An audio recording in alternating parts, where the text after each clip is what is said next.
నమస్తే అండి. ఆలూ ఫ్రై ఇట్లా కరకరలాడేటట్టు డీప్ ఫ్రై చేసుకుంటే ఎట్లా ఉంటుందో అట్లాగా మామూలుగానే ప్యాన్లో ఫ్రై చేసి ప్రొసీజర్ చూపిస్తాను ఇప్పుడు మీకు. ఆలూని ఫస్ట్ శుభ్రంగా కడుక్కొని పైన చెక్కంతా తీసేసి ఒక బౌల్లో ఉంచుకోవాలండి. దీన్ని మీడియం సైజు ముక్కలుగా కట్ చేసుకోవాలి. మరీ చిన్నవి కాకుండా మరీ పెద్దవి కాకుండా ఏదైనా సరే అన్నీ ఈవెన్గా ఉండేటట్టు చూసుకోండి. ఈ సైజ్ అన్నమాట. కొంచెం పెద్దవి అయినా కానీ అన్నీ పెద్దవి కోసుకోండి. ఇప్పుడు స్టవ్ మీద ప్యాన్ పెట్టి ప్యాను వెడల్పు ఉండేటట్టు చూసుకోండి, గుంటగా కాకుండా. ఇట్లా ఫస్ట్ కొద్దిగా ఒక పావు స్పూను నూనె వేసేసి ఒక టిష్యూ పేపర్ తీసుకొని ప్యాన్ మొత్తం అట్లా స్ప్రెడ్ చేయండి. ఏదైనా ఆయిల్ బ్రష్ తోటి గ్రీజ్ లాగా చేసినా సరిపోతుంది. ఇప్పుడు దీంట్లో ముక్కల్ని ఒకదాని పక్కన ఉండేటట్టు చూసుకోండి. మనం కోసిన ముక్కలు మొత్తం వేయద్దు, కొన్ని మిగిలితే తర్వాత ఇంకోసారి వేయించుకోండి, కానీ ఒకేసారి మాత్రం ఒక ముక్క మీద ఒక ముక్క ఉండేటట్టు వేయద్దు. ఒకదాని పక్కన ఉండేటట్టు చూసుకొని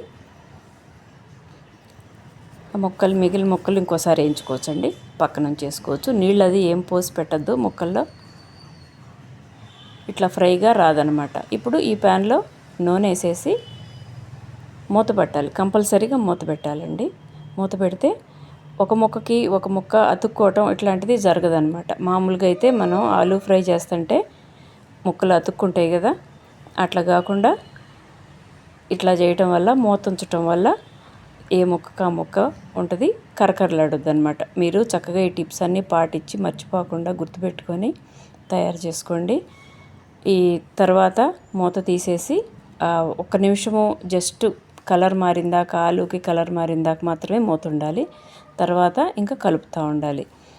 ముక్కలు మీద గట్టిగా ప్రెస్ చేసినట్టు కాకుండా ప్యాను అట్ల కాడ కొంచెం పక్కనుంచేసి ముక్కల్ని కదిలిస్తూ ఉండాలి.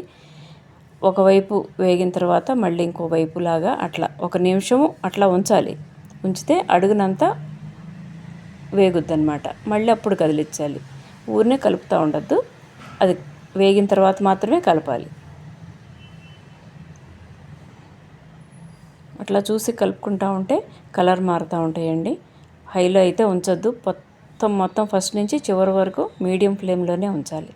హైలో ఉంచితే ఊరినే మాడిపోతే, లోపలేమో వేగదు. చక్కగా ఉడికిందా లేదా చూసుకొని మధ్యలో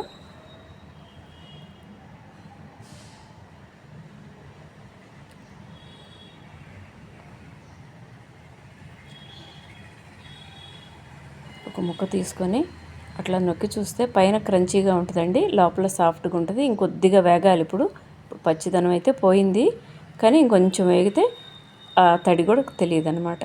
కొంచెం వేయించేసి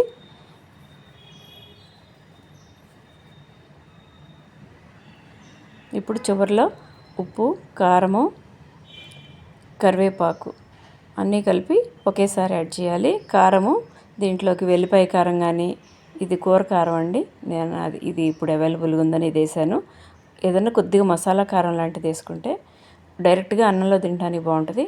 ఏదన్నా రసంలో ఇట్లో నంచుకోవటానికి వాటికి కూడా ఈ కూర బాగా అనిపిస్తుంది. ఇది తప్పకుండా మీ ఇంట్లో పిల్లలకి తయారు చేసి పెట్టండి. థ్యాంక్స్ ఫర్ వాచింగ్ అండి.